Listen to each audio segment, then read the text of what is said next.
Curi tulang Okey. Macam biasalah. Okey, untuk video-video kali ni kita dah lama kita tak pernah pun sebenarnya bukan dah lama sebenarnya, memang tak pernah buat video panjang macam ni. Okey, untuk kali ni kita dapat tempahan pada hari Jumaat yang berkat ini.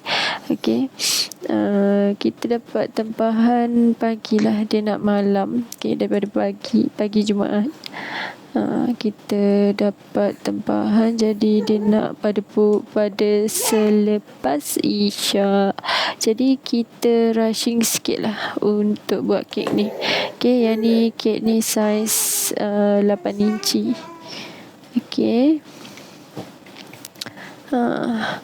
Aku ni biasanya kalau rushing ni gelabah sikit lah. Dia tak ada relax. Padahal memang gelabah pun sentiasa. Tak adalah, bukan gelabah, dia nak cepat. Dia nak cepat. Untuk kek ni dia base red velvet. Kita just pakai fresh cream sahajalah. Untuk base dia red velvet, lepas tu fresh cream dia light je lah, dia tak heavy. Rasa dia tak terlampau. Kalau cheese kan kalau cheese yang aku buat pun dia macam light jugalah, tak adalah macam bila makan tu dia cepat rasa nak sudah. Tak adalah, setiap orang dia ada resipi dia masing-masing.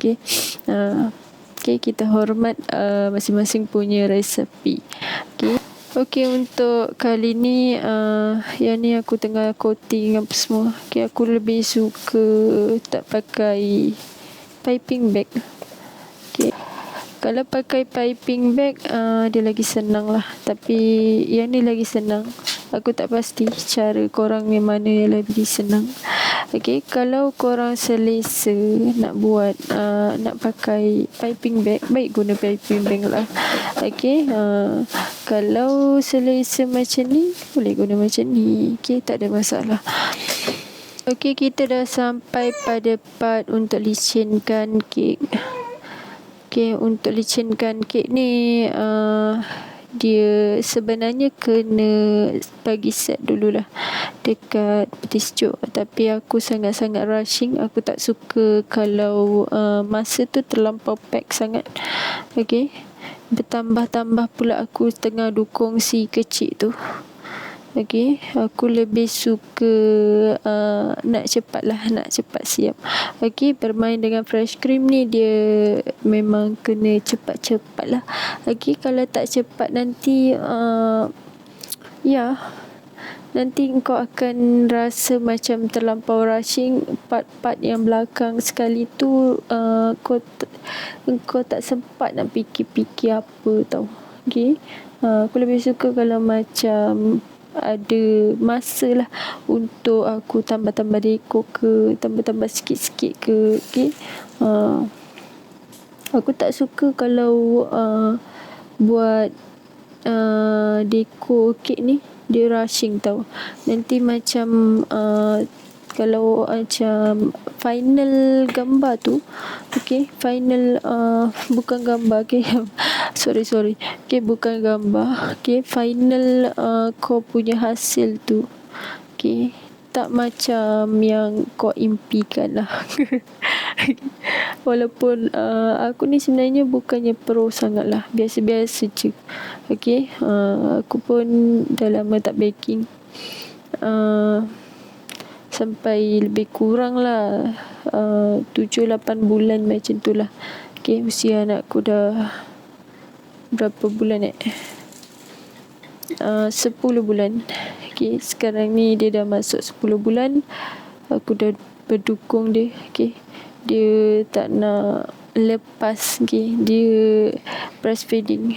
Dia tak nak lepas daripada mak dia, nak sentiasa ada dengan mak dia, sentiasa buat kerja, jadi mandu. Jadi mandu mak dia. Untuk kali ni aku buat banyaklah kek-kek yang ada sebelum ni. Ada juga bukan kek yang ni je. Sebelum ni ada juga. Ada 3 ke 4 buah, 4 biji kek, bukan buah. 3 ke 4 biji kek lah. Biji ke buku kalau macam korang tahu dekat bawah panggil biji ke buku ke, korang boleh komen dekat bawah.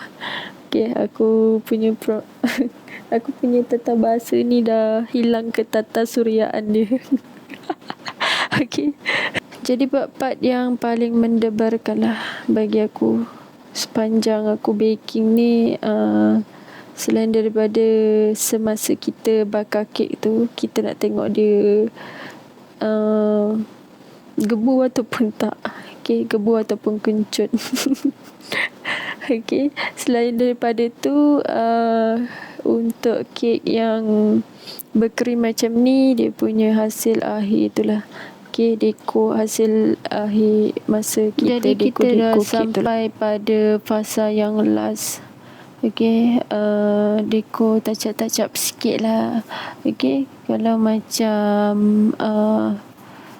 aku lebih suka part-part yang macam ni lah. Kita tengok dia punya hasil akhir tu, macam mana kan. Untuk fasa dah sampai macam ni.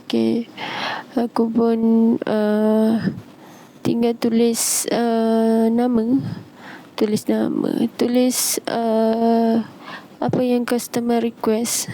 Aku pun tak ingat apa benda dah. Aku cari sana sini. Ni hasil dia lah. Biasa-biasa je weh.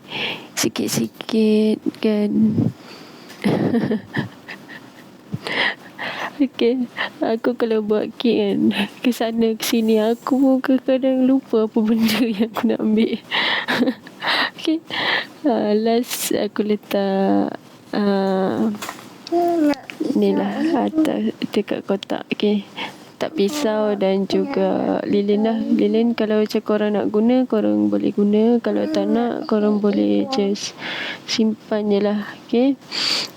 Nak juga record waktu ni. Nak juga record.